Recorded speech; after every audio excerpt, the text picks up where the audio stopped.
Hello and welcome to Talkin Baseball. It's the last recap. The AL needs to be decided. The wild card needs to be decided. Trevor Plouffe couldn't handle it. Joey Olive is here. Let's talk ball.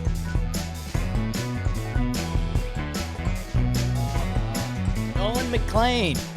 Doesn't matter who it is, they're striking out. Unless it's, say, Suzuki. 2 homers.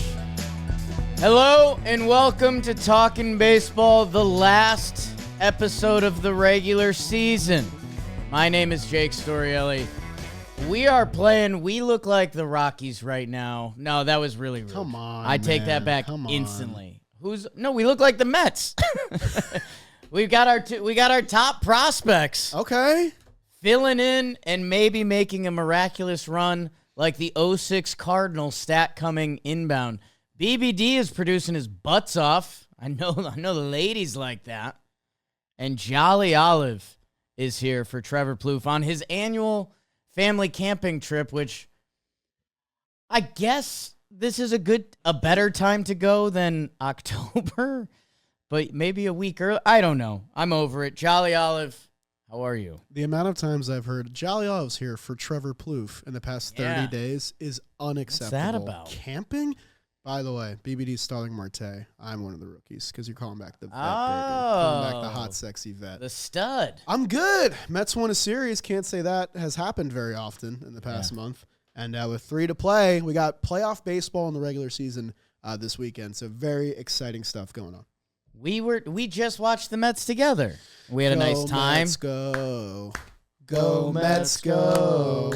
Hey, I won't do New that. York, what do you say? Jake was singing that to me for like Cubs hours just straight. whooped our butt today. Just looking at me dead in the eye and going, "Oh, sorry." You don't like the song. I can't help you with that. I like the song. I just couldn't sing it. I can't help you with that. Okay. Jolly, it's going to be a unique episode. A, because we have the dream team here. B, there's 3 games left. Like, it's non-negotiable. There's not a team with 4. There's not a team with 2. There's 3 games left. The standings are hyper important. Trevor normally handles that. Do you think you can? I hope you can. Who? The AL East and the AL Central are tied with 3 games to That's go. insane.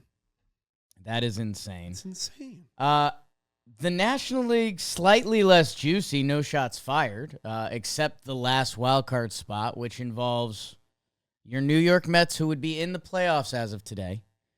The Cincinnati Red Snakes are dead. Let's shorten the season. Snakes are not dead. Snakes are We're dead. going to talk about it. Snakes are not dead.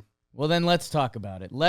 I'll chew through the National League quick. If you're new to the show, I mean, we're going to talk about the 5 teams that matter at this point of the season, because that's what matters. We'll talk about, Hunter Goodman, 90 RBI. Best catcher season in Rockies history. Let's do some National League baseball. And we're heading out to lovely Cincinnati, who controlled their own destiny. I'm sick of that phrase because so many teams did and are blowing it. The Pirates, they came out and they took Game 1, Oviedo versus Singer. O'Neill Cruz outdoes Ellie De La Cruz. Pittsburgh jumped out 4-0. It was too much. And the next day was Skeens Day. But Hunter Green was there. But Skeens was better. Reds, they dropped the first 2 in extras. They come back, they salvage the final game. Noelvi Marte with the RBI to lead it off and the game-saving home run catch. Lodolo looked nasty. Reds win 1 game, which has them from in the wild card to out of the wild card, not controlling their destiny anymore. There you go again. The Dodgers take 2 out of 3 from the Diamondbacks, and in a series that encompasses the whole Diamondback season. They won the first game. Dude, you're getting Adrian Del Castillo in the first 2 games with clutch hits. They come back against the Dodgers bullpen. Tell me if you've heard that before. They go to extras. Here's Clayton Kershaw out of the bullpen. What? Dodgers win the game. Snakes couldn't push one across, and then Dodgers blow them out on the final game of the series to take 2 out of 3, which allows the Metropolitans, who take 2 out of 3 from the Cubs. The one game they didn't win, Jolly Olive was in attendance. The curse of the Olives. They win the bread games. What a comeback. Finding Nimmo with the big game-tying homer in the first one. And then Brett Beatty, have a year? Okay. And his name is Tyrone. Couple big plays being back for the Mets in this series. They are in the Yoffs. Padres and Brewers played. This had some implications, but not a ton of implications. Padres win the first game in extra innings. Pivetta, final tune-up for the postseason. Padres roll him. Randy Vasquez, going to see him in some October innings. 7 shut piece. Brewers salvage a set. Babe Jansen homering off the giant brick building they put in left field in San Diego. Phillies Marlins played 3. Phillies, after dropping the first game, Heriberto Hernandez. Buy stock now in him. They come back in extra innings to win. Phillies, they roll him in game 2. Walker Buehler is pitching shutout baseball for the Phillies. Did you know? They win 1-0 against Jansen Junk. Cardinals took 2 out of 3 from the Giants. I'm sorry, guys. We're here. It's over. And the Braves took 2 out of 3 from the Nationals. James Wood is back. Michael Harris, 2 homers. It's over. That is what happened in the National League. And that National League was brought to you by SeatGeek. Today's episode is sponsored by SeatGeek. The playoff chase is on, and football is here. The Giants, BBD's Giants and Jolly's Giants. Big weekend, kind of. Not really. In a way. Why don't you go see a game with the #1 rated ticketing app? 70,000 concerts, sports, festivals, anywhere that there's a seat. There'd be a little asterisk on that.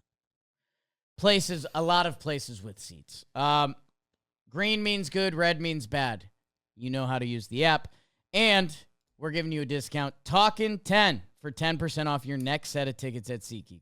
That's code Talkin10, 10% off any tickets at SeatGeek. Jolly, do you have the standings? I do. Do you Okay. want to hear them? Yeah. Should I only read the teams that matter? Yeah. Okay. Yeah. The Philadelphia Phillies.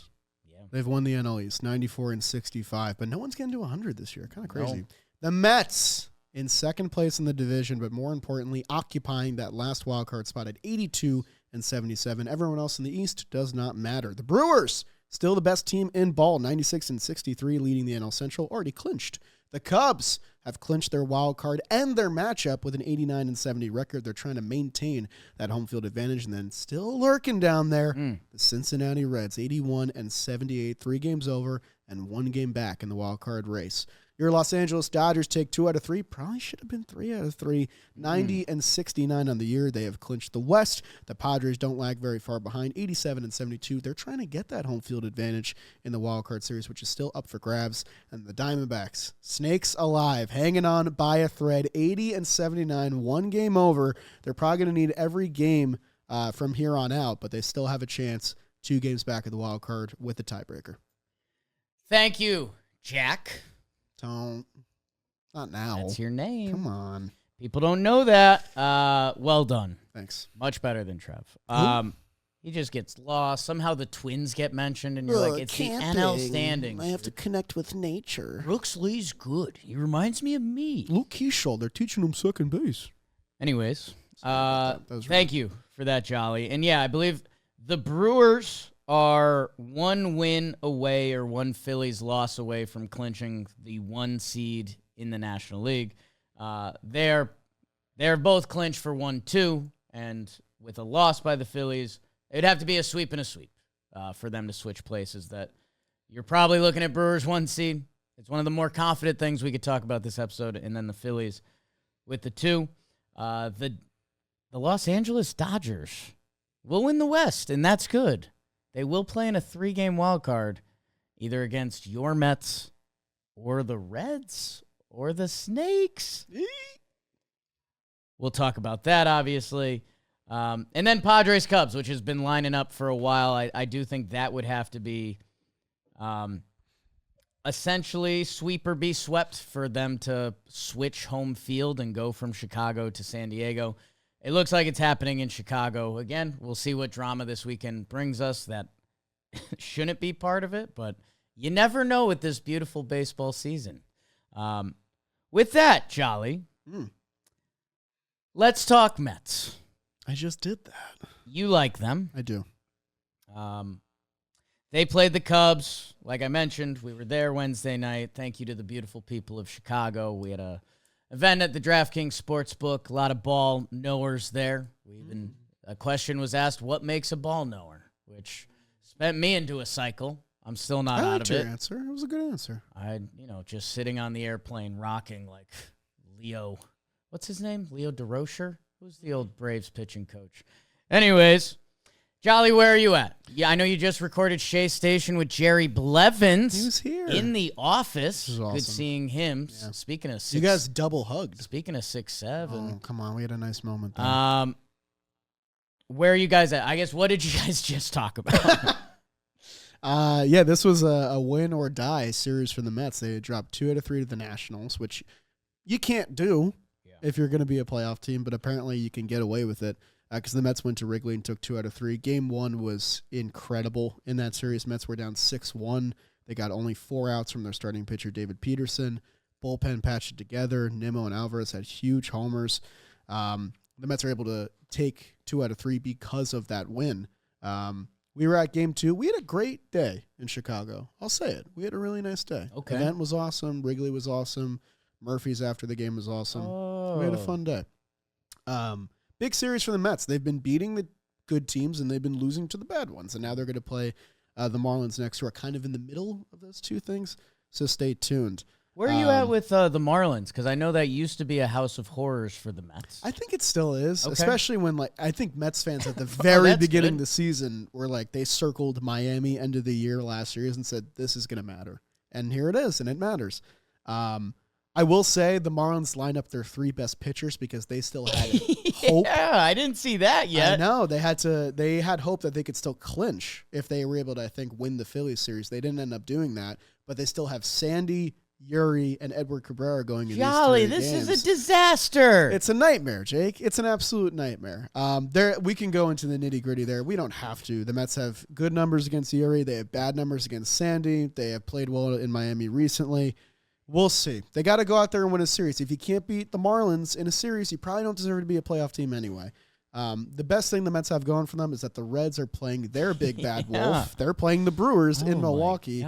The Brewers have won 13 straight series against the Reds. They're 7-3 against them this year. The only question is, how much longer are they going to try? Because like you just mentioned, the top seed is technically up for grabs still, but with 1 Phillies loss or 1 Brewers win, it's curtains. So the question is, how does Pat Murphy manage?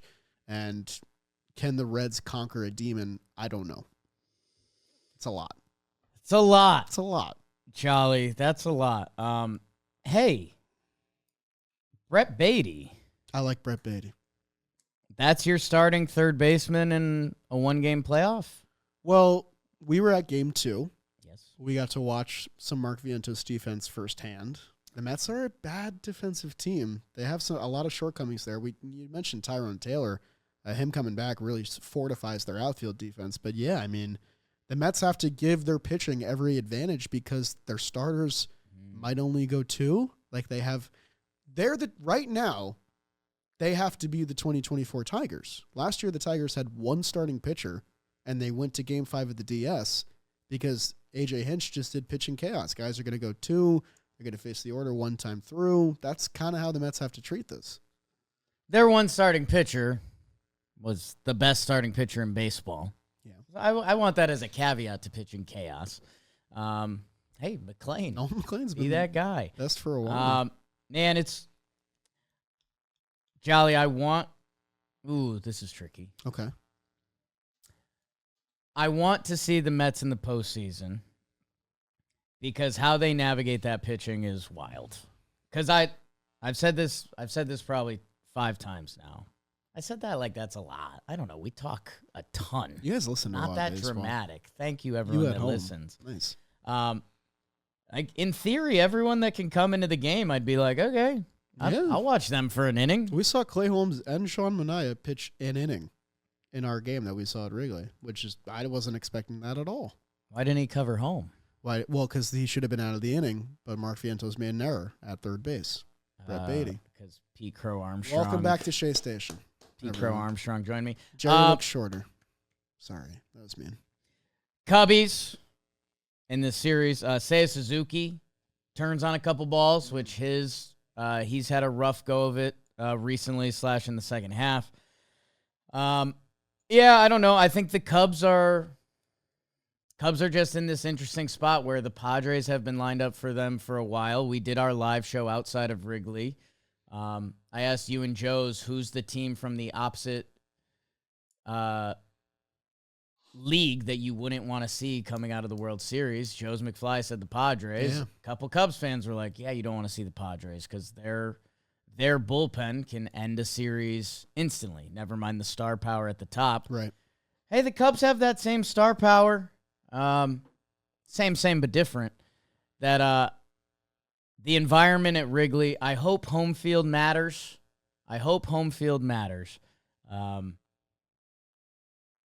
Because otherwise, this 3-game playoff, it's in my head. I will say, Cubs got really bad news on Cade Horton. Craig Counsell didn't sound confident that he's going to come back. He's been so good for them in the second half, like best starting pitcher in baseball. Good. They still have enough guys there to get through, a 5-game or 7-game series. But Horton was definitely at the top end of that. Now you're looking at Shoda definitely getting a start in the 3-game series. Tyone probably gets the ball in a longer series.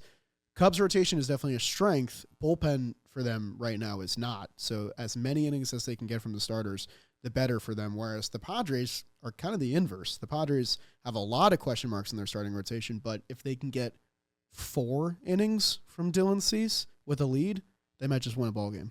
I don't know if they can get 4 innings from Dylan Cease with the lead. I don't know either. Also, I get insider information here. Scoop, breaking. We saw Kyle Tucker running, and he looked pretty good. Looked healthy. A guy on the IL with a calf thing. I think he's coming back and DHing for their final series. That matters. Huge. And that's just all the chaos.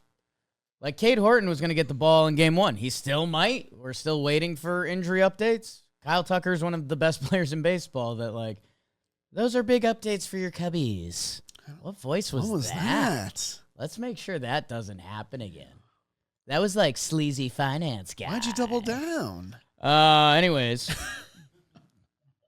Jeff Passan brings things out of me. Do a boner ad. One thing. Francisco Alvarez. Good. Good ball. How old is he? A lot of hair. Take a guess. You and Francisco Alvarez. You guys have a hair off. Brothers? I don't want to see that. Okay. The best. Jolly, the team that the Mets are now controlling. The Mets are now controlling their own destiny after not controlling their own destiny. You love that phrase. You said it twice. It's just so... Control their fate, I think, is better. Control their path. Here's my thing. People have started saying it 10 games out, and that means if you win all 10 games, which teams don't really do unless you're the Seattle Mariners or the Brewers. Yeah. They're like, yes, you control your own destiny. You don't. Anyways, the Reds went to Cincinnati. Nice. Or were in Cincinnati, excuse me. Facing the Pittsburgh Pirates. Yeah. And knowing that Skeens Day is day 2, I think that really affects game 1. And the Pirates jump out to a 4-0 lead. We get an Ellie homer, which it's been 73 years. Titanic meme. Nobody cares. Keeping it topical. Very good. Nobody cares. That by losing that game, they stop controlling their own destiny. You have Skeens on the mound who goes 6+ scoreless for his 8th time this season. First player in MLB history to have back-to-back seasons with a sub-2 ERA, a 10+ K per 9, and 100+ innings. Pitts? Don't. You didn't see that thing going around Instagram, I really was right? hoping you weren't going to do this. Pittsburgh? They take that game to extra innings. They lose that. 11 2-outs, bases loaded. Noelvi Marte grounds out. Maybe that motivates him the next day as he makes one of the catches of the season, or hopefully a catch that goes down in Cincinnati history or lore if they could get into the postseason and do anything there. Lodolo with maybe the best he's looked all season, 12 strikeouts. God, his whole elbow gets above the wall. That's crazy. That Cincinnati is here, like you mentioned. Your Mets' hope is that Cincinnati goes to play Milwaukee, that has been... Some of the numbers from that series are insane. Yeah.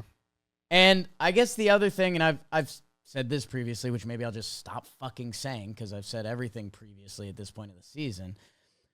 With Milwaukee getting the bye, it's not like you're ducking anyone. Like, you still see their best pitchers and almost guaranteed to.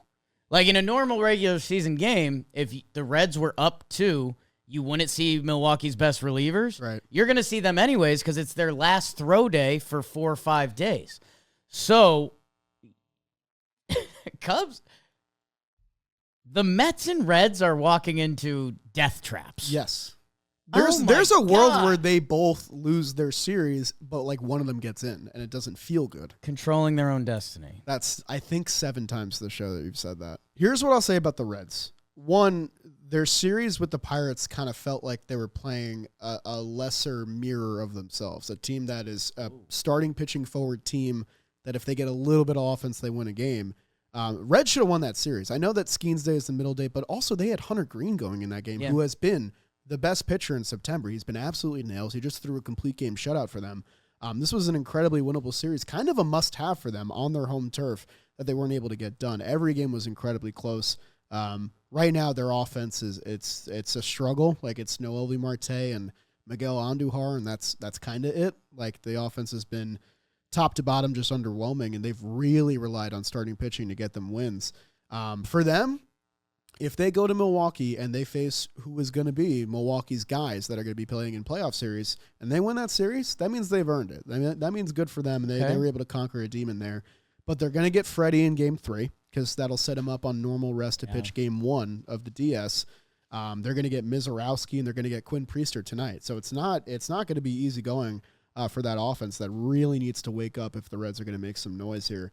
But also, they put themselves in a position with a good September to really make some noise. I mean, if you throw the Reds into a 3-game series with the Dodgers offense hasn't been great as of late, and the Reds starting pitching is up there with like the Phillies, in my opinion, in terms of like they got 4 guys that can give them quality start day in and day out. It's just, can they get, as BBD's shirt says, runs on the board? Little ball and play shout out.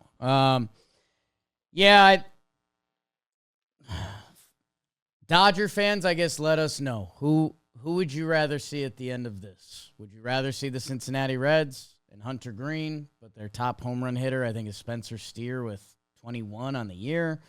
Or do you want the Mets to come in, who pitching chaos? I don't know who's going to throw for them at all.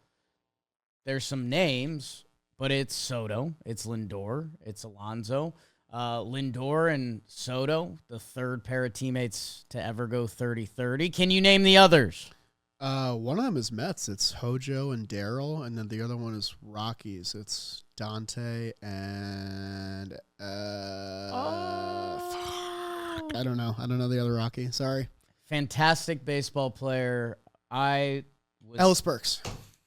Okay. Sorry. I already gave away the answer. I said fantastic baseball player. That's nothing. Nothing. It's just fun. I picture when I was young and learning baseball, Ellis Burks at that point was like a husky DH. When I found out Ellis Burks used to steal bases, I was like, oh. I don't like you calling other guys husky. I shared at the Cubs game that, in hindsight, my mom buying me husky clothing as a youth. I didn't think that was a normal. I just thought, I thought that was normal. I just thought husky was like a brand of clothing. You overshared a little bit. Cincinnati, you do not control your own destiny. But you may tonight. You may tonight. What's wrong with you? And I'm interested to see what Milwaukee brings to the table.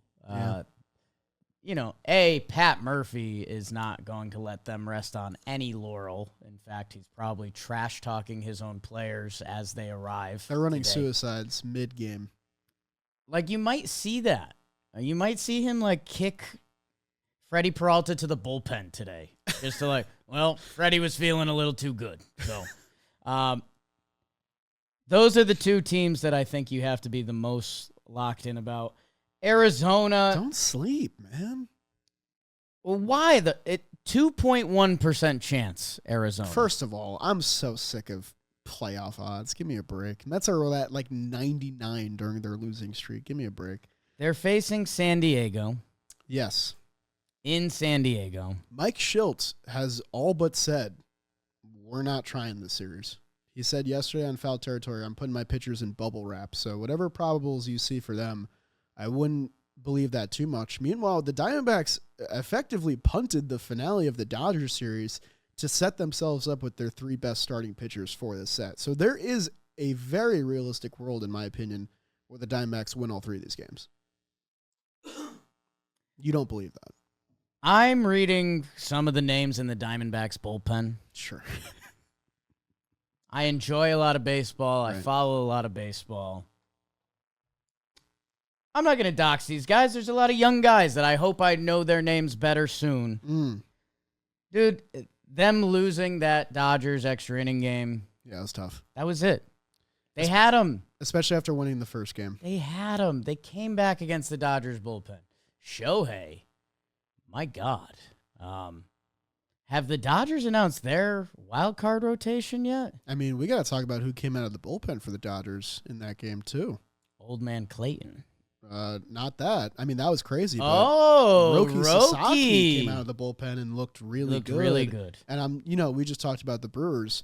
Basically, every good Brewers starting pitcher in the last 5 years that's homegrown started in the bullpen, Right? threw some gas, and then found it as a starter. Maybe that's what Roki needs. I don't know. He looked really good, though. Man, Dodgers are probably going Yamamoto, Snell, and then Ohtani if they need him in Game 3. That works. That works really well. That's without using Tyler Glass now. Yeah.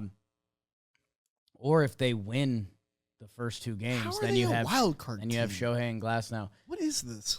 It was a weird year, man, and I think Dodger fans would admit they never played the version of baseball we thought. Yeah. Never. Like, we thought there was going to be a month or a streak this season where you looked at every box score. It was 7 shut from Snell. It was 7 shut from Glass. It was 6 shut from Shohei. Mookie Betts, player of the week. Who's tracking players of the week? Freddie. I mean, Shohei did it.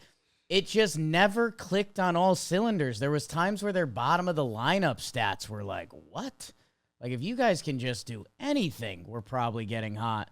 That, let's be honest, I mean, they're kind of lucky that the Giants or Diamondbacks, I don't want to knock the Padres because they're going to be firmly in the playoffs and could be lined up for exactly what they want, but like, if something else clicked in that division, I think we'd be talking about a very different story. I mean, I don't know. The Giants really just faded away recently. They were hot in September and making a lot of noise, and they kind of just, self-destructed at the end here.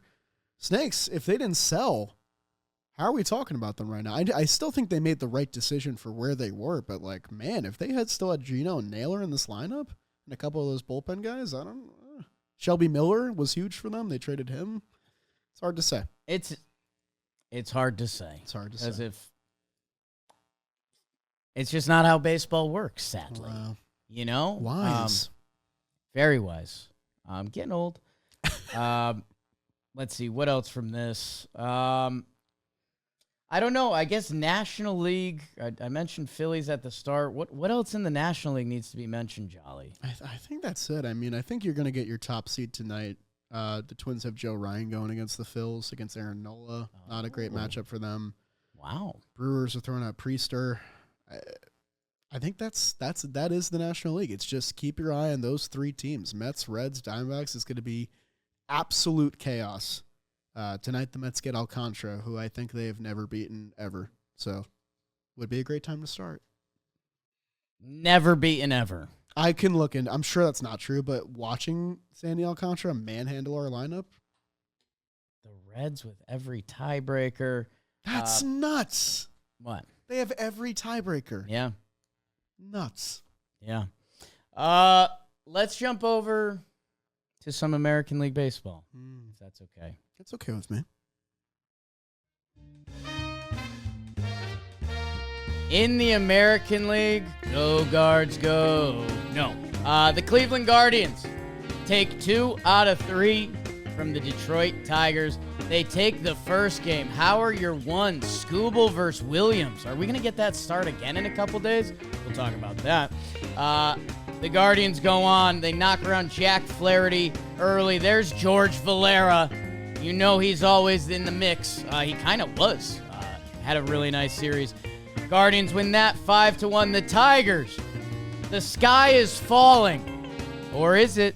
They come back. They win the final game of the series. Jahmai Jones and Wenzel Perez set the tone early that the Tigers salvage the set. They are tied in the standings. Cleveland has the tiebreaker. How did they even get here? We'll get into that. The Boston Red Sox kid had Yankee fans rooting for him as they took the first 2 games of the series. Giolito and Crochet both do enough, hold them to 1 run, while the offense, Nathaniel Lowe, that's right, he's there. Masataka Yoshida is hitting the ball this time in the season. Okay. The Blue Jays, they come back, they salvage the set. Bullpen day and Dalton Varsho day. Some stats on him coming up that leaves the AL East in a precarious spot. The Houston Astros, they're still in the mix. We haven't talked about them yet. Part of the reason is they dropped a series to the Athletics. They only score 1 run in the first 2 games. Severino and Jeffrey Springs. What a year for the Athletics. Framber alert on the final day. Valdez, with his best start in a while, overcomes Kurtz, Nick with a couple home runs. The Yankees swept the White Sox. Go listen to Talkin Yanks. Their first game was their pressure game, a la what I talked about with Cincinnati before. They were down late. They tie it in the 9th. They walk it up in the 9th. Caballero, the gentleman. They go on to win the next 2 games. Aaron Judge, 2 homers. Yep. The Rockies, they faced the Seattle Mariners, and the Mariners swept them. And the story in baseball, Cal Raleigh, 60 home runs. You might have heard now. We're going to debate the MVP for the next 3 hours. Please no. Buckle up. What else happened? Julio's good. Jorge Polanco has a nice year. Are you happy? Eugenio's a homer away from 50. That would be record-setting for baseball, right? The Orioles took 2 out of 3 from the Rays. Doesn't matter. It's going to matter more this weekend as these 2 teams have opportunities to play spoiler. Dylan Beavers walk-off. Where were you? Over it. Twins and the Texas Rangers played. God, also over that. Twins took 2 out of 3. Rallying for next year. I don't know. Bailey Ober, 6-inning shutout. Tell your kids. And the Royals and Angels played. I really like Vinny Pasquantino. Nice guy. He homered. Bobby Witt's final season numbers are getting to rare air again. He might have 7 WAR. Bryce Tedioso. That's not how you say his last name, but that's how Joe says it. Stuck in my head. That's what happened in the American League. Jolly, the American League was brought to you by DraftKings. Why don't you guys go to DraftKings, especially if you're a new customer, because right now, $5 will get you $200 in bonus bets and score you over $200 off NFL Sunday Ticket and on YouTube and YouTube TV. We were just out at the DraftKings Sportsbook. If you go to a game in Wrigley, check it out. It is a sports viewing heaven. Like, if you're looking for the opening wild card games, if you're looking for March Madness, like, my God. Go sign up. DraftKings Sportsbook, JM Baseball. Code JM Baseball. That'll get you the $200 in bonus bets when you place your first $5 bet. Plus, over $200 off NFL Sunday Ticket from YouTube and YouTube TV. In partnership with DraftKings, the crown is yours. Jolly, if you don't have the standings, I'm going to be furious. Jake, I'm so glad you asked for the standings because I do have them up. And did you know that there's a tie in the AL East for the top spot? 91-68 are your Toronto Blue Jays and your New York Yankees, who have been playing very good baseball, 5 wins in a row. Toronto has the tiebreaker. So if there's a tied record, that's who your champ is. Boston Red Sox not far behind, but their division hopes are probably gone. 87-72 on the year. You'll see them in the wild card round. There's also another tie in the AL Central. Are you kidding? The Cleveland Guardians have the tiebreaker officially with that series win. Them and the Tigers are both 86-73. It's going to come down to it. What is not up for grabs is the AL West division title, which for the first time since 2001 belongs to the Seattle Mariners. 90-69 on the year. Behind them, the Houston Astros at 85 wins. They are currently on the outside looking in, and I cannot remember the last time they didn't make the playoffs. I think it's 2016. It's been a very long time since October baseball didn't feature the Astros. It's been 73 years. Oh, Titanic. I just saw that in theaters. I don't even think the years are right. I hope it wins the Oscar. I'm going to find out what it is. I hope it wins the Oscar. Leo DiCaprio, pretty sneaky good actor. I think he's going to get some big roles going forward. 98? That's my guess. 98. 84. 84? Yeah. What? Yeah. That movie looks good. 84. When were you born? No, the meme is it's been 84 years. Okay. I was going to say, that makes no sense. First, are you done with the standings? I cut you off. You were talking about Houston. I'm going to go fucking camping. Screw this, man. I'm out. Thank you, Jolly, for the standings. Titanic, earmuffs, first boobies I saw. They didn't need that. That whole painting scene. They didn't need that. I think that's common. Right. Yeah, no, of my era and surrounding ages. It's like, oh, it's the Titanic. It's history. It's an all-time movie. And it's like, well. Shout out James Cameron. Paint me like one of your French girls. Release date, December 19th, 1997. Okay, so I said 98, and I was close. So I saw that in so I was 8? It's important. You were 8? Is that too early? Anyways, that's too early. Thank you, Jack. Stop. That's his name in Titanic. Oh. Yeah. A little history lesson. Okay. Everyone's like, why are we listening to this? Yeah. They tuned out 40 minutes ago when you referenced it the first time. Like, I just want to watch the baseball this weekend. As you mentioned, Jolly, the need to knows. Blue Jays, Yankees, same record. Blue Jays tiebreaker. So the Yankees will have to outwin the Blue Jays the rest of the way if they want to win the East, which is just insane that the Blue Jays or the Yankees one will win the East and have the bye. One will be the top wildcard team. That is cemented with last night's Yankee win. The Mariners and Blue Jays, they could potentially shuffle the 1 or 2 seed or the Yankees. Depending what happens this weekend. And then the rest of it, good golly, Miss Molly. The Guardians and Tigers can still flip-flop. They have the same record. Like you said, Guards have the tiebreaker after their dominant run of late. Still a negative run differential, but we'll mentally get over that. Detroit and Boston play this weekend. Yeah. And they Detroit swept them earlier this year. So if Detroit wins the series this weekend, they will jump Boston in the standings. Unbelievable. So the whole AL is kind of completely not sorted. Like, okay, I don't know if it's our socials team or BBD, but like screenshot the AL standings because every one of these can change. Yeah. And the crazy thing is that it's looked like this for a while, except for, of course, the Guardians leapfrogging the Tigers. But still, it's been these matchups for like a month minimum, right? Yes, there's been some slight. There was 1 or 2 days that are shuffled. But the other thing that's obnoxious here, and I guess maybe I jumped the gun on obnoxious, but Jolly, the consensus with any baseball person I'm talking about, because if the playoffs started today, it's super divisional. Yeah. It would be Yankees, Red Sox, which, okay. Fire me up. For 3 games, it's putting my fandom aside. That is exciting for a lot of reasons. And it would be Guardians hosting the Tigers, which I don't know. I think the general consensus among baseball fans is that divisional wild card. Something kind of feels off about that. Oh, no, I love it. You're about it? I love Okay. it. Especially 3-game series. Okay. I love it. Good. I'm happy for you then. Okay. Like we might get Cubs Brewers on the other side too. Mets Phillies. Like it's all on the table. Right. I like it for DS or CS. I see what you're I'm saying. saying I see what you're strictly the wild card. Something about jumping in against your division opponent.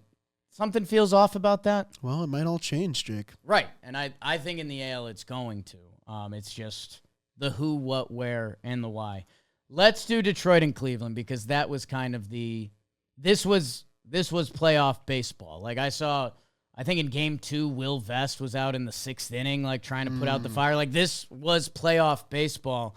And it started with game 1, Scooble against Gavin Williams. Gavin Williams, the breakout happened.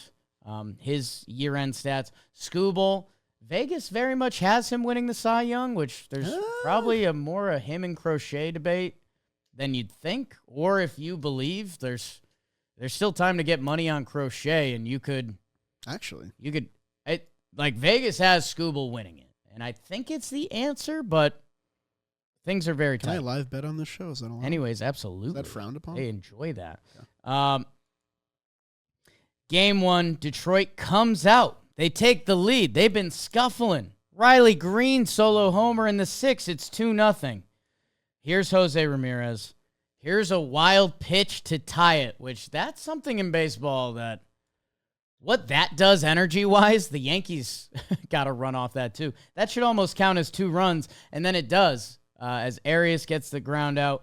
Daniel Schneemann. Gotta stop. He's a good ball player. He's a great ball player with a 2-run pinch hit single to make it 5-2.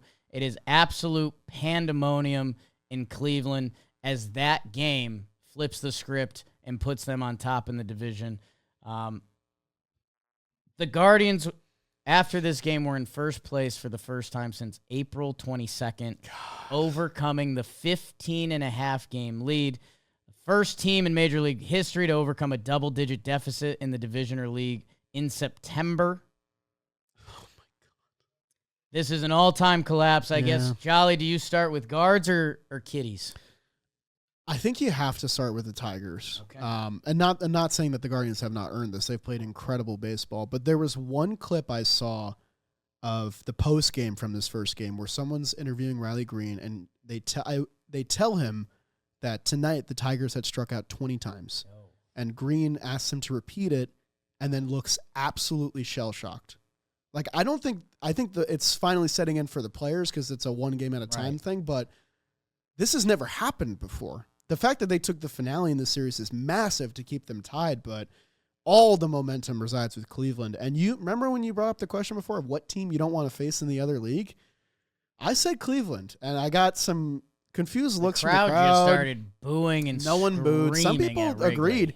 Cleveland is going to make you play tight defense. They're going to put the pressure on opposing pitchers. They're not going to kill you with the long ball, and that's a big postseason stat. But you look at the best team in the National League, the Milwaukee Brewers, they're not going to kill you with the long ball either. So this is the clip I was referencing before. I don't know if we want to play it with the audio or whatever. But 19 Ks. That's not going to get it done usually. 19 Ks for what? For you guys. Tonight? Yeah. I mean, You don't like that. That's he's processing that. I think he gets hurt there for having naturally big eyes. Maybe. But I mean, that just epitomizes the entire thing for me of like, I can't believe this is happening. Like, this team is much better than the baseball they're playing right now. Was it that 5th inning that the Guardians bunted 3 times and scored 3 runs? That is just the epitome of guards ball. But they're playing a great brand of baseball. Gavin Williams in the first game, 6 innings, 2 earned runs, 12 strikeouts. I've had my eye on him ever since he showed up at Citi Field and almost threw a perfect game. This Guardians team is incredibly talented. I really didn't think they had a division run in their bag, and here they are with 3 games left to go. The Tigers definitely have the worst draw of the two. They have to go to Fenway and play against a team that still has a lot to play for. Yeah, Detroit-Boston this weekend. I say this in a very tasteful way, and I'm sorry I'm a Yankees fan in this moment. And you could actually say this about my Yankees team. Both of those teams have poop their pants potential. The Tigers and Red Sox have seen a lot of baseball games swerve the wrong direction this year. That your momentum is What's the old baseball phrase? Your momentum is only good as the next day's starting pitcher. I think that's an old school baseball phrase. Useless here. That Boston Detroit game. I mean, you're going to see a lot of. Boston hasn't technically clinched. They can clinch with one more win. Right. Or I guess it was a Tigers loss, but they're playing the Tigers. So if the Tigers win tonight, things get a lot more interesting. If they don't, Boston's locked in. We're good. Hey, here's a Guardian stat, if you don't mind. I don't. After game 2, they had 19 straight games with a starting pitcher allowing 2 runs or fewer. God, what a luxury. That makes me so jealous. What would the Mets record be if they got one of those? 1,000,001, probably. They'd be fighting for the Phillies for the East. The Cleveland pitching has been amazing. It's guard ball, as you described, with the defense and Will Bunt. Nobody's above anything. No. It almost feels like hey, go nuts, George Valera. Swing for the fence. If you run into one, we'll win that game. Or let's get one at bat a game with runners on for Jose Ramirez, because he just broke the Guardians' record for extra base hits. That's a deep franchise history, too. So a long franchise history. Like, It's records been should not be 73 broken. years. Stop. Restart the episode. Set back the clock. Since they've won a World Series. I'm over I think it. that's 76. Okay, damn. It's really close. I thought I had it. Titanic. Tigers snapped their 8-game losing streak. I think they had lost 11 of 12 at one point. As bad as it can be. I mean, one of the biggest collapses we have ever seen. The Tigers went from Hinch is a genius. This team, they're new Guardians. You don't want to play these guys. They got some talented arms in the back end. They've got some stars in the middle of their lineup. The entire tone has changed. And as I mentioned with Toronto and the Yankees, they are tied that Detroit has to outwin Cleveland this weekend. Cleveland heads to Texas, which I don't know how much fire the Rangers are playing with. Jack Leiter, Kelly, and Patrick Corbin. Not easy. Not easy. Can I say something? Please. Did Jimmy Norp curse the Tigers It's a question. by getting hired here? It's a Did he question. curse the Tigers? Comment down below. I'm glad you jumped there because also people may know about a month and a half ago, I think I bet the Tigers to win the World Series. Did you? That's When the Padres traded for Mason Miller, I bet them. That's aging like milk, which is just a common phrase. It's been 73 years. Is this Waken, Jake? Like, what is this? Sometimes when I lose Trevor for a little bit. BBD's here, yeah. Detroit and Boston. Yeah, let's keep your eyes on Cleveland and Texas because anything could happen there this There's weekend. so If much we're good just baseball being this honest. weekend, man. Let's jump over to those Boston Red Sox, who I mentioned. Yankee fans were rooting for them. That game won. The Blue Jays are starting to scuffle. Couple calls going against the Blue Jays. Yeah, which has been a theme lately. My goodness. I very much enjoy George Springer. UConn. Yeah. New Britain, Connecticut. Amazing career. Role model. Role model. Yeah. That's an all-time bad quote. Which and one? I know there's cameras everywhere, and I've got a buddy who's got a little salt and pepper in his hair who's really good at the lip reading and all that stuff. Yelling at the umps mid-game about a team that's not there. I get the competitor's mindset, and you're locked in and you're in chaos and crazy mode. But playing the Red Sox and being like, the umps want the Yankees to get the division. I don't know, man. I know you got to play with an edge, but that's rent-free, no? That's rent-free. I'll say this, because Jimmy said in his breakdown, and I thought it was interesting. He was like, he's saying what all the fans are thinking, which is a moment that very, very rarely happens in any sport when you're able to catch that on the camera. But also, the 2-pitch sequence of what would have been a go-ahead 2-run double into a pitch that is a foot off the plate called for strike 3 would get any emotion out of any player. Sure. You know, so like I understand where he was coming from in that moment. It is a shame that a camera was on him. But that was a brutal stretch. There was also the Varsho catch in Kansas City, which was very clearly a catch ruled against. That cost them a run there. It has not been kind for the Blue Jays recently, how the umps have been treating them. I'll say that much. I think it's earned the reactions that they've had. Towards the umps, yes. To have the Yankees even on your mind. How could you not? It's a division race. I don't know. You're playing a team in front of you and like be mad at the umps. I don't know. I don't know. Teach their own. And then, okay, so we talked about there was a lot of teams that had pressure first games because all the aces, all the ones were lined up for game twos because those are the wild card one games. That was a little bit of what was happening here because Crochet was lined up for this game too. Oh, yeah. And my God, 8 shutout from him. Jolly just bet on him to win the Cy Young. He might have won the Cy Young with that start because Skubal gave up, I think, 3 in his start.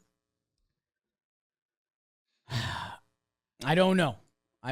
Vegas is usually smart with their money. And what was the Crochet number? I'm pulling it up right now. Actually, I didn't get the chance to. Oh, my God. What? Been on your phone I was this paying whole attention to time. your yap. Who said we're yap? Blue Jays salvaged the set in the final one. Dalton Varsho, the 5th player since 1950 to play 70 games or less and hit 20 homers. That's awesome. The list of names is like a ghosts of girlfriends past for me. It's Luke Voigt in the 2020 season. Nice. It's Joey Gallo in 2019. Whoa. It's Matt Olson in 2017. And it's Gary Sanchez in 2016. Couple Yanks on there, huh? That's why. It's the reason I phrased it By that the way, I hope I never have to see Joe's McFly root for the Red Sox again. That felt disgusting. It felt ugly. That It was an felt ugly really- week. And he was too passionate. Cubs fans about it. rooting for Brewers, Yankee fans rooting for Red Sox. This is Manfred ball. This final week of the season is going to lead to annual chaos, I believe. Yeah, it's kind of awesome. It's landed in a good spot.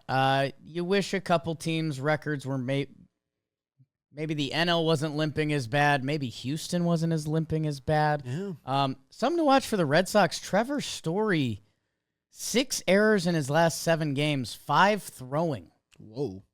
Oh, no. Caught him up with Anthony Volpe for most errors in the AL. That's a little what to watch for. Varsho's Grand Slam. Talk about relieving some stress and getting the monkey off your back there. If the Blue Jays didn't have that, it probably would be a much different discussion right now. It's them and the Yankees in a race. The Yankees are facing the Orioles this weekend, and they are getting Trevor Rogers, who has been the best pitcher in baseball. That's the swing of the season for them right there. They're getting Kyle Bradish on Sunday and Sagano in Game 2, so the Orioles have a chance to mess things up for the Yankees potentially, while Toronto hosts Tampa. Not exactly the pitchers I mentioned, although Senor Puke, Adrian Hauser, will get the pill for them. Bieber, Yasavage, and potentially Gossman for the final game. That's a good path for them. They have their stars aligned better than the Yankees with the tiebreaker, their matchup. Although the Orioles and Rays, they don't mind leaning into, we want to ruin your weekend. Right. And they can try to do that. Yeah. That is going to be the must-watch action in the American League.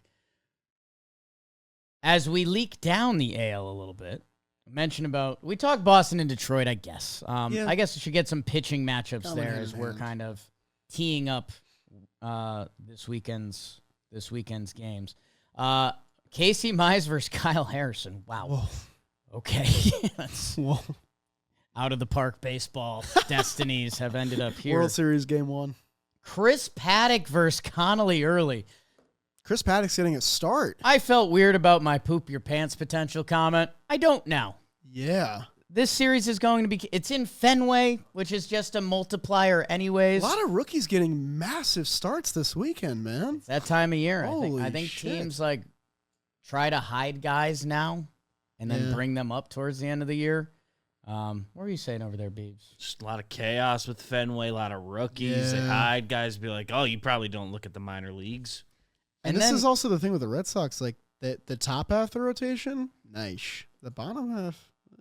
Well, the other thing, depending what gets decided here, like Fangraphs has the probables for Sunday as Skubal versus Giolito. That could change. But that depends. Yeah. Are we in the postseason? Are we not in the postseason? That we might have some interesting decisions have to be made. A huge game one for Boston. Massive. Gotta win that game one. Because if you let the hope leak for Detroit, who's going to be eyeing their division, who's going to be eyeing surviving in the postseason, and then it would also, weirdly enough, how baseball works, if Detroit wins game one, it would be a 2-game win streak. Are you getting hot at the right time? If you're a ball fan, do you have like 6 games on your screen tonight? There's like so much to track. It's crazy. A lot. It's a lot. We're so lucky. Hashtag blessed. Hashtag blessed. The last team that needs to be discussed, Jolly, is the Houston Astros. Yeah. Who, like you mentioned, they have become commonplace in the postseason. Still a lot of familiar faces. They play the Angels this weekend, who I want to say this as tastefully as possible. Hey. We've gone through a lot of pitching matchups. Yeah. Whoa. Kyle Hendricks, Potential last start ever. Caden Dana, Who? Sam Aldegheri. Our friend. I mean, for the Houston side, Jason Alexander, AJ Bluebaugh, wearing 69. He's getting a start, huh? Christian Javier. So we are in the throes of the season here. That Houston has none of the tiebreakers. Oh, they're in a tough spot.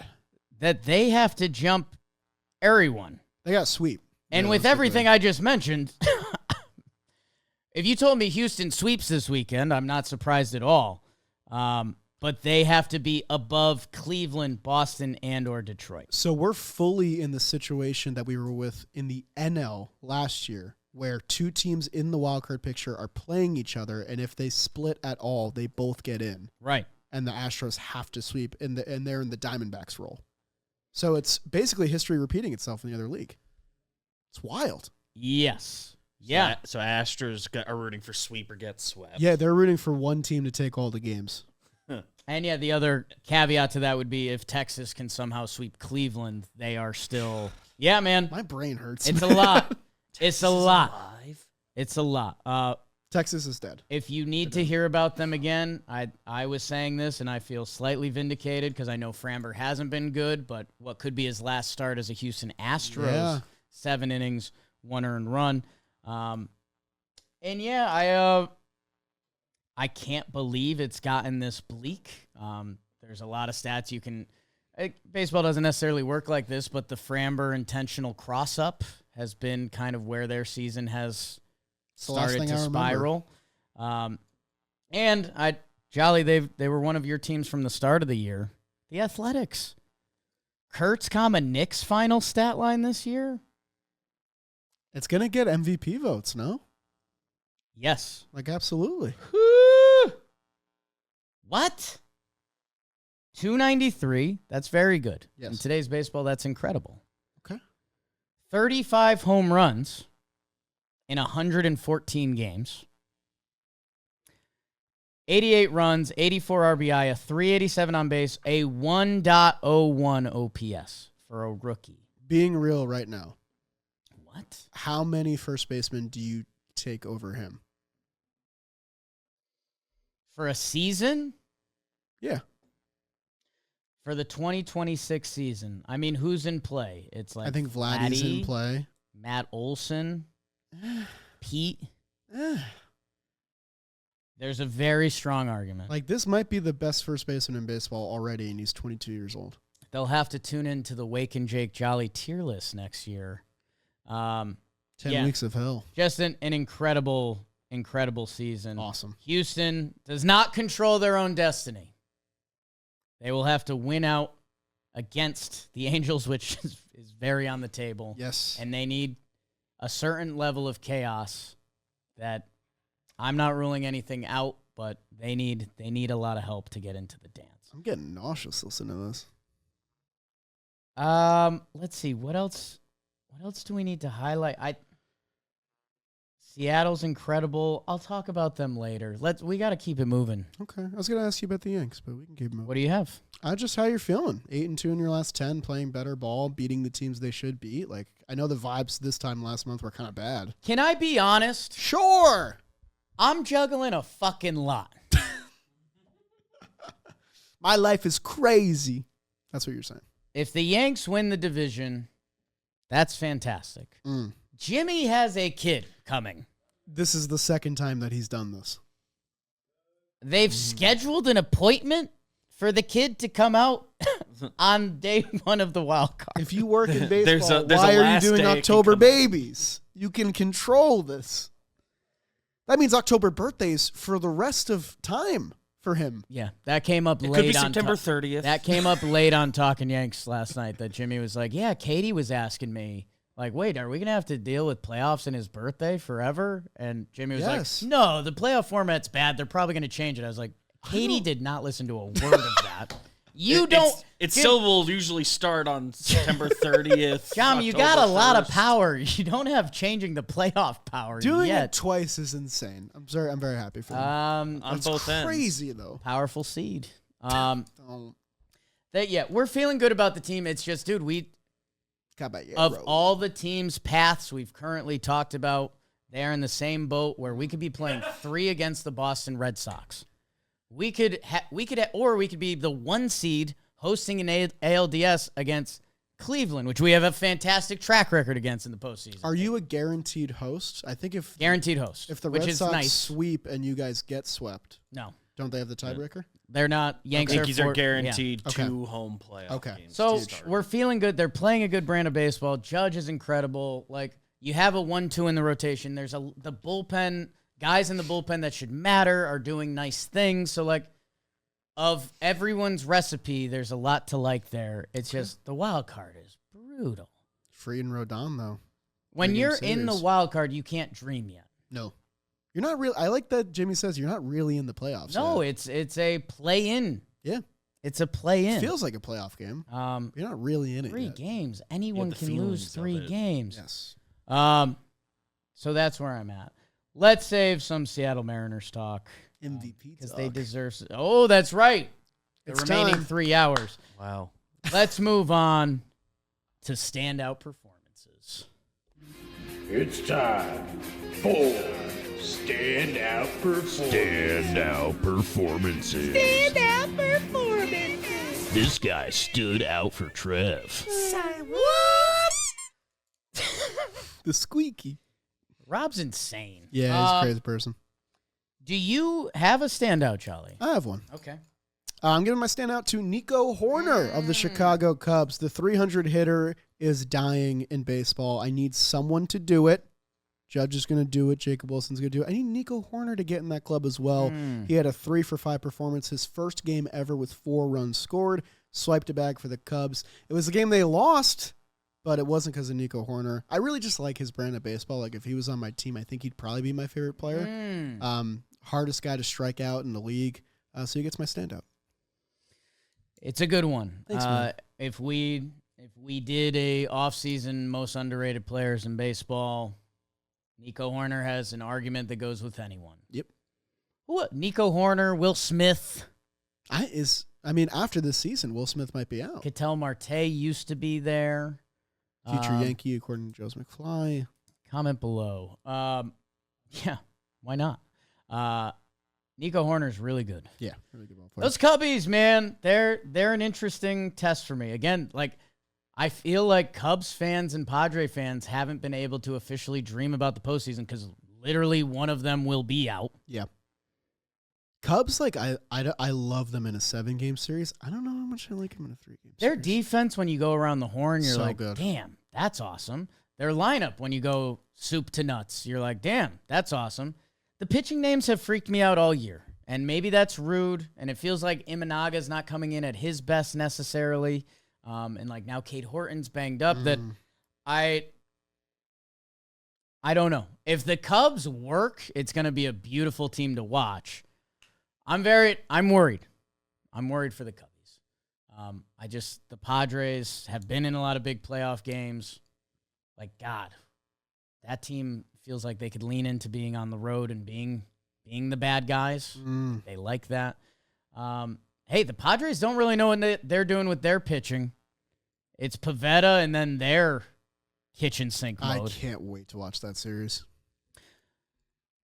My standout. I was going to go to Edmundo Sosa. Oh, you're not? Because he hit 3 home runs casually. The only Philly shortstop ever to do that. Edmundo Sosa seemingly finds a way in every Phillies playoff series that he's in big moments. Why doesn't he play every day, by the way? It's a sin that he hasn't gotten an opportunity elsewhere. He's racked up 2 B-WAR in less than 100 games the past 2 seasons. With the Phillies, he has a 104 OPS plus in his career. Like, why isn't he the third baseman? Another team has never traded for him. Well, Alec Boehm came back and was raking, so that's part of it. Okay. I'll just hard pass, and I'm going to make this my Seattle segment. Sure. Okay, nice. They face the Colorado Rockies, and that's okay. Cal Raleigh hit 2 home runs, one of them into the upper deck, 440. 60 home runs from a catcher. If you're looking for an MVP debate about it, go check out all of the past Baseball Today episodes. Go check out Wake and Jake. Go check out wherever you've consumed baseball. Any episode of Baseball Today. And Talkin Yanks had it last night. Talkin Yanks did a little bit. It's a fun one. And what Cal Raleigh's doing is special. I think he's going to win. That's just an opinion. Just because a catcher has never done this, a switch hitter has never done this. Seattle hasn't won the division since 2001. Crazy. How many of you? A lot of our listeners probably have not been alive for that. And if you were alive, what do you remember? How old were you in 01, Beebs? I would have turned 4 that year. I was 2. Okay. Also, Didn't that was like when that. they were the best team ever. Yes. It's crazy. People forget. They have the most wins in a season ever. It was that team. An incredible team. And yeah, man, I mean, Josh Naylor, something that Trevor Plouffe opened my eyes to. We mentioned how game 1s had a little more pressure in these series. Mm-hmm. The Mariners, they were down to the Colorado Rockies. Late. Top 5 worst team ever. In the 8th inning. Something I never put together, and this is such a good ball player perspective. As fans, we get caught up with the walk-off because walk-offs are electric. Trev said it's up there for players with a walk-off. The 8th inning take the lead.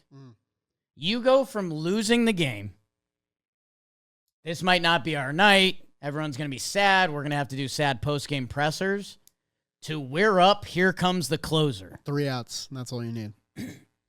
That's what Josh Naylor did in the first game. And I have already issued a lot of apologies to Julio this year. I will issue one more. 799 OPS, sneaking up on 7 B-WAR, 32 home runs, 28 steals. Oh, him and Randy. Watch out this weekend. Randy has 29 steals. Julio has 28. Do you know how many steals Josh Naylor has? I would guess, I don't know, 75. He has 29 stolen bases. He's 18-0 on the Mariners. The Mariners are running this week. It's crazy. Watch out, Dalton Rushing and the Dodgers, who they play this weekend. Whoa. Are those games going to matter? Seattle, you deserve a ton of love. J.P. Crawford is back being J.P. Crawford. I like that team, man. They are the best team in the AL. I think so. If right? they were not named the Seattle Mariners, I think there'd be a lot more hype on them, which might hopefully turns out to be horribly rude to them in a couple weeks. Actually, when I say hope, I don't mean that. I like my Yankees. But the Mariners are really good. Emerson Hancock out of the pen. Let's see what goes on with Seattle. It's the Rockies. I don't care. Incredible team, incredible season. Yes, absolutely. Well put. Got nothing to add. Jolly, we do a segment called In Fuego where I don't know if Randy Vasquez is going to be on there. I don't know if Byron Buxton made it. I mentioned Yoshida's hot. But Corona and Fuego is brought to you by Corona, the official cerveza of Talkin Baseball. Dirt nasties on Fuego. That means I'm on fire, baby. You smoke. Like Waco. I'm on and off.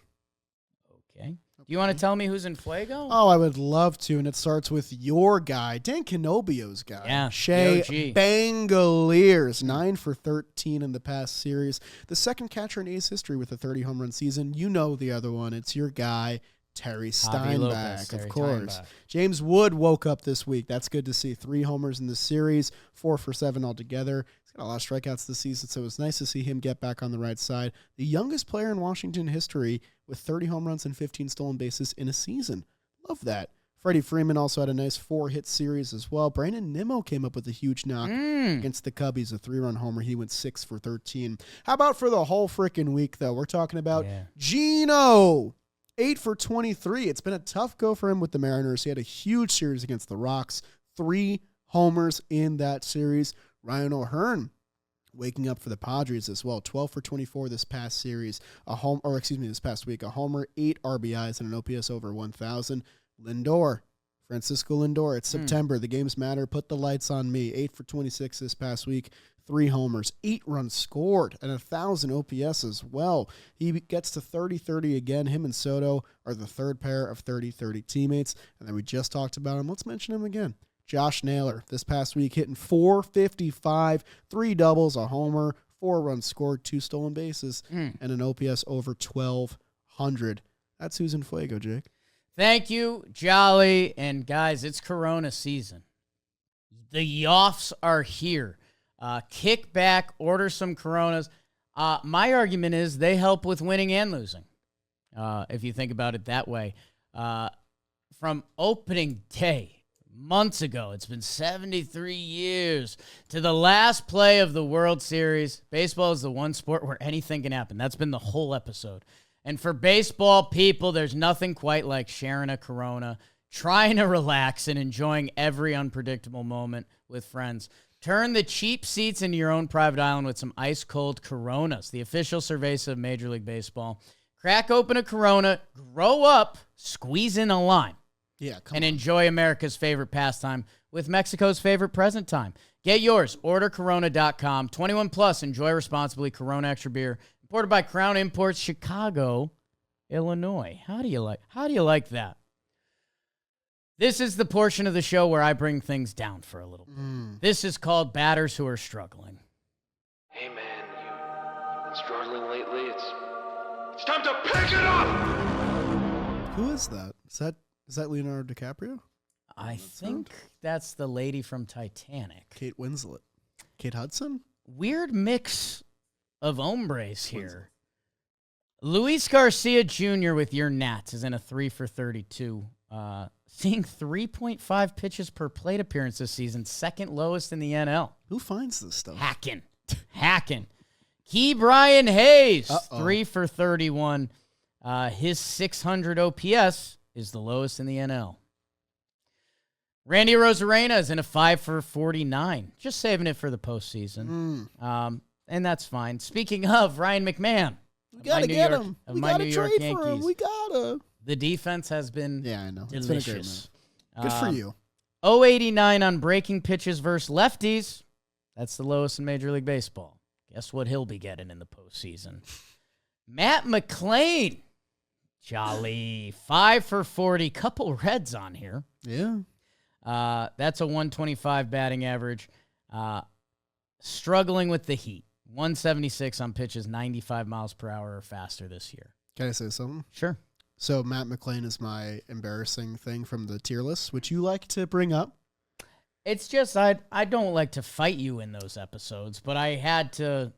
I believe sophomore year or doing it again is really hard. That's where I like Kurt's Common Nick. I think it's where the first big conversation is very interesting. Yeah. Do you remember our Royals lineup versus Mariners lineup debate? Okay. Just asking. Just wondering. Bobby Witt, though. Anyways, give me that trade deadline. Okay. Give me the 2 corner infielders. No. That's fine. Hey, guys, you got one weekend. Hit some balls. Now's the time. Some of you in the postseason. The IL. Got some bad news. If you're going on the IL, that's it. A couple of these guys have asterisks to that. Ty France for Toronto. Oblique. There's a chance for the DS. Let's see. Kirby Yates, right hammy. That's a big one. Been a weird one for him. Jose Barrios, right elbow. First time on the IL in his 10-year career. Whoa. That's an awesome stat. After his first career relief appearance. Whoa. That's a weird one. That's very weird. You mentioned Luke Keeschel sprained thumb. I did? Oh, at the beginning of the show. David Fry took a Scooble pitch to the face. Yeah, Pretty scary. cool stuff by Scooble showing up. That was a tough one. Ozzy Albies, Benintendi, Wyatt Langford, Dane Myers. The last you're going to see of them, Mike Talkman. Tough. Returning from the IL, a little bit of hope. Edward Cabrera to face the Mets this I see weekend. 3 Miami Yeah, a names couple at the Marlins top. coming back. They're calling in fucking Battling. everybody. Adley came back for Baltimore, so similar tone there. Xander Bogaerts, San Diego.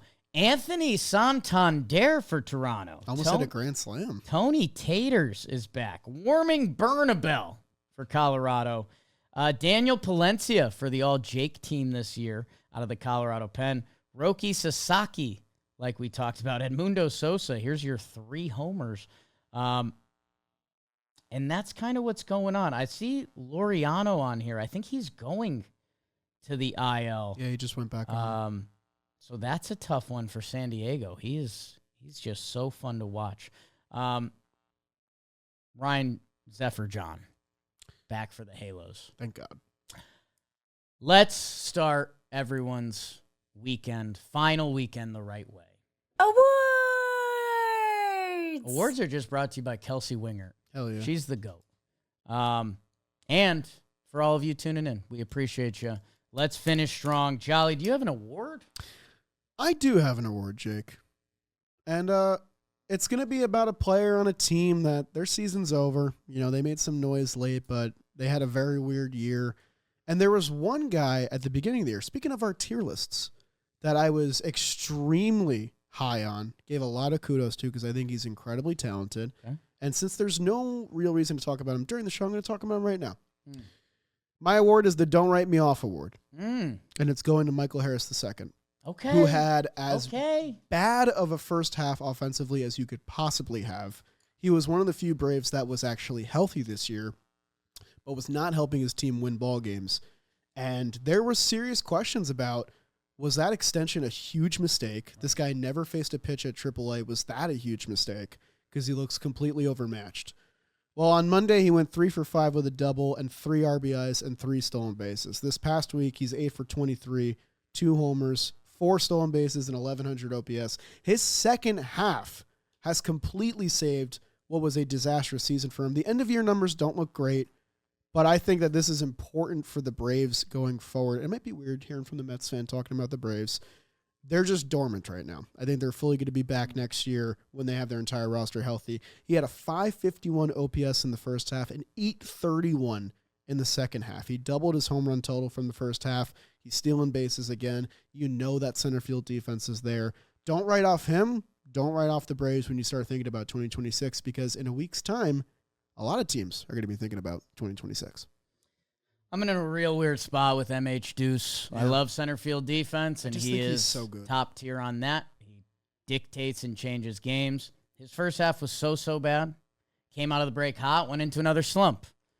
Finishing strong. It's just tough. In baseball, we look for some form of reliability, and when you play high-level defense, you do get a version of that. But it's just, when you're the Braves and you're filling out, hey, what our lineup needs to look like next year, you can't pencil him in for anything. If he's the worst hitter of the first half next year, you wouldn't be surprised. Yeah. And that's just a weird thing. So he's still very young, and he's shown these moments of hitting that you'd like to think there's more in there. And with his defense, he's still valuable, but it's very frustrating for me, and I'm sure Braves fans have to feel similarly. You know what's a potential comp for him, though? What's that? Who has a bad first half and then brings it up in the second half in center field every year? It's Julio, It's but Julio. Julio's stats have landed in a very different area. It's true. A very different area. I wouldn't write him off. Look at you giving some good Braves juju to try to cover your ass. You guys hear that? Baseball guys, did you hear me? You just yelled at Joe's for rooting on the Red Sox the past couple days. It was too much. Giving out an end of season Michael Harris 2 award. It was gross for me, okay? I am going to give out the When It Rains It Pours award. Jolly, I want to thank you for filling in this episode. I do enjoy saying the silly "Let's go Mets" from America's politician. I know where my vote's going. Jolly, I said it at the top of the show, and we never said the stat. I don't know what's going to happen with your Mets. I don't know if they're going to be in the playoffs. I don't know if they're going to be competitive in the playoffs. I don't know if they're going to win series. Jolly, one team in MLB history has had 3 separate 7-game-plus losing streaks and still made the playoffs. It's insane. The Mets have the opportunity to join this club. It's absolutely insane. They had a 7-game losing streak in June, August, and September. It's not what you want. It sure isn't. It's been a long year. The one other team that did it was the 2006 Cardinals that did go to the World Series. I don't know what it means. I think there's something, me and brother Jeff talked about this, that I think with the parity in baseball combined with, I think just viewing the game analytically, it leads to more streaks. I don't have that theory perfected, but there's something there because this season was so volatile for so many teams. The Mariners, who have just won 16 of 17, if you flash back before that, had a bad 3 weeks. Yeah. Like a horrible 3 weeks. They were on every baseball show that we did about, like, it's happening again. It's over. Don't do Here this. comes the Mariners collapse. Yeah. Can you believe in them? No. I don't know what I can believe in with the Mets. I still love the big 3 at the top of their lineup. I like all of their pitchers for 1 inning. And can pitching chaos do that? I don't know. Even if they get in, they still have to go to the mighty, mighty Dodgers, who we talked about their starting pitchers. Talk about 2 opposites attract right there. Jolly, I don't know what it means. I'll say this. Let's go, Mets. Wow, Thank you he for didn't do the voice. Let's fill in. I appreciate you filling in for Coach Trev as he's camping in some luxurious campground. It's a beautiful family, having a nice time. This life is so hard. Sometimes he has to go on a Zoom call. And I'm, again, I have no idea how this chapter ends, but I know that Soto guy in the postseason is not scared, and he's a problem. Just get him that there. Alonso guy isn't, and Lindor isn't. Thank you for filling in. No problem, Jake. And that's the Mets stat that I've had pocketed all episode. It's an insane stat. That 06 Cardinals team won the World Series, and they beat the Mets on the way. Oh. So maybe it's now they'll beat the Cardinals in the playoffs. Thank you to Jolly Olive. Thank you to BBD. Thank you to Trev. Thank you to baseball. That was a lot of ways of saying this is pure chaos this weekend, and we don't know what's going to happen. You don't either. Let's watch it together. Tune in. I can't wait for the wild card stream. Is that Jam Baseball or is that here? There, as recently as yesterday, I heard a debate about it. I'll be there. It'll be on a channel. You'll see tweets. You'll There'll see be me a for 8 link. hours. We'll be live and panicky. Yes. The Yes, we will. Mets. My God. Screw football. Go baseball.